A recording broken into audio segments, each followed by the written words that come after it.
যেটা আপনি বললেন আমাদের গর্ব আগে থাকিনি কেন, এটা জিজ্ঞেস করা উচিত। আমি তো বলবো যে এ তো আজকে নেই, এ তো 10 বছর 12 বছর ধরে মেডেল জিতছে, কত নাম্বার বললো আমরা কাউন্ট করতে পারবো না। আমরা চিনিই না রিমোকে। আমাদের এই চেষ্টা যে রিমোকে যদি চেনা যায় আপনাদের মাধ্যমে, আরও মানুষ চিনুক, আমরাও চেষ্টা করব। আর এর জার্নিটাকে এনজয় করো। আমরা অ্যাজ ইন্ডিয়ান এটা প্রাউড ফিলিং দেয়। স্পোর্টসম্যানদের এনকারেজ করা, আর রিমো সোসাইটিকে দিতে চায়। ও তো নিজেই বললো আমি সুইমিং ইনস্টিটিউট বা কিছু ভাবছি। আর রাঁচি এখন আমাদের সব প্রজেক্টেই সুইমিং পুল ফেসিলিটিস ক্লাবস আছে, আমরা তো ওখানেই ইমিডিয়েটলি স্টার্ট করতে পারি। তো আরও 50টা 100টা 200টা রিমো যেন তৈরি হয়, তো এটাই চেষ্টা। সাফল্যতা বলতে 2023-এ যখন ইংলিশ চ্যানেল পারাপার করে এসেছিলাম, তখন খুব ভালো লেগেছিল যে ইংলিশ চ্যানেল এমন একটা চ্যানেল যেটা একবার করলেও সেটা মন ভরে না, এরকম একটা ব্যাপার। তো আমি পরপর দুবার করেছি, 18-তে এবং 23-এ পারাপার করেছি।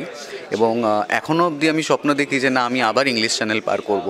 কিন্তু একটা চ্যানেল প্রত্যেক বছর যাওয়াটা এবং প্রত্যেক বছর কোনো না কোনো ইন্ডিয়ার বাইরে যাওয়াটা টু এক্সপেন্সিভ। কারণ এটার জন্য আমাদের সম্পূর্ণভাবে নিজেদের স্পন্সরশিপের জন্য দৌড়াতে হয়, যেখানে সাচির মতো একটা বড় কোম্পানি খুব ভালোভাবে আমাকে একটা হেল্প করেছে বাই ফাইন্যান্সিয়ালি। তার জন্য সাচিকে অসংখ্য ধন্যবাদ। কিন্তু ব্যাপারটা হচ্ছে যে সাফল্য, আমি চাই যে ভারতের পতাকা যেইভাবে মাটিতে উড়িয়ে আসার জন্য, এবং প্রত্যেক দিনই একটা স্বপ্ন দেখি কোনো না কোনো অন্য কোনো বিদেশে গিয়ে আমি নিজের ভারতের পতাকা তুলব। এবং ভারতের পতাকা সেই কারণেই তখনই তোলা হয় যখন কিছু না কিছু সেটার জন্য অর্জন করতে পারি। তো তাই জন্যে এইটা হচ্ছে নতুন রুট সুইমিংয়ের। ইভেন ইন্ডিয়া থেকে অনেকে কম করেছে, কিন্তু প্যারা সুইমার হিসেবে আমি ফার্স্ট টাইম আমি যাচ্ছি ইন্ডিয়া থেকে।